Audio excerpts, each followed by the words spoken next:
Hello les amis, j'espère que vous êtes en très grande forme. On se retrouve aujourd'hui. En fait, j'avais envie de donner une suite logique et complémentaire à la vidéo d'hier qui était sur l'éducation, l'enfance et surtout nos conditionnements. Et en fait, c'est vrai qu'on avait parlé de l'aspect génétique, on pouvait même parler de l'ADN, qu'on était tous uniques, et qu'en fait, ne pas prendre nos croyances et transmettre nos croyances à nos enfants, mais leur laisser le libre arbitre, etc. Enfin, je vous laisserai revoir cette vidéo si vous ne l'avez pas encore fait. Ce que je constate aussi aujourd'hui, et ce qui était vraiment fondamental, c'est de se dire que, au final, on peut changer, on doit optimiser nos connaissances, évoluer. Hein, je me souviens qu'un des plus grands économistes américains un jour disait là où on devrait investir, c'est pas dans l'armement, c'est pas dans tous les moyens de communication, c'est pas dans les médias, c'est pas uniquement là-dedans, mais plutôt dans l'éducation, dans les nanotechnologies notamment.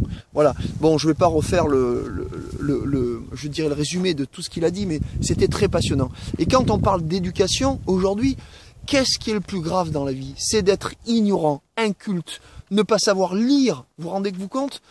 Alors que tous ceux qui lisent aujourd'hui est un avantage absolument considérable sur les autres. Eh bien, quand on parle des enfants, de l'éducation, c'est aussi ça. C'est leur transmettre les bonnes habitudes, les bonnes attitudes. On peut se reconditionner. Regardez vos enfants, comment ils sont, comment ils se comportent en société. C'est à nous de nous remettre en question en tant que parents aujourd'hui. L'enfant, c'est quelque chose de fabuleux. Il naît, il a une mémoire, bien entendu, de nos aïeux. Hein, on dit que la psychogénéalogie nous dit que on peut remonter à 3-4 générations et qu'on transmet ses mémoires.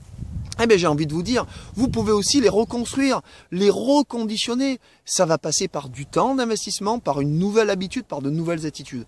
En gros, les amis, il n'est jamais trop tard pour bien faire avec ses enfants, avec son conjoint. C'est de mettre en place des rituels qui vont reconditionner la relation. Je ne serai pas plus long aujourd'hui. Je vous envoie les plus belles énergies.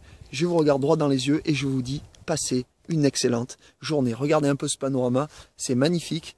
On est près d'un lac dans la Drôme, c'est génial, j'adore aller me balader, aller courir, prendre du bon temps, prendre de la belle énergie, des ions négatifs, c'est fabuleux. Allez, soyez forts, belles énergies, à très bientôt.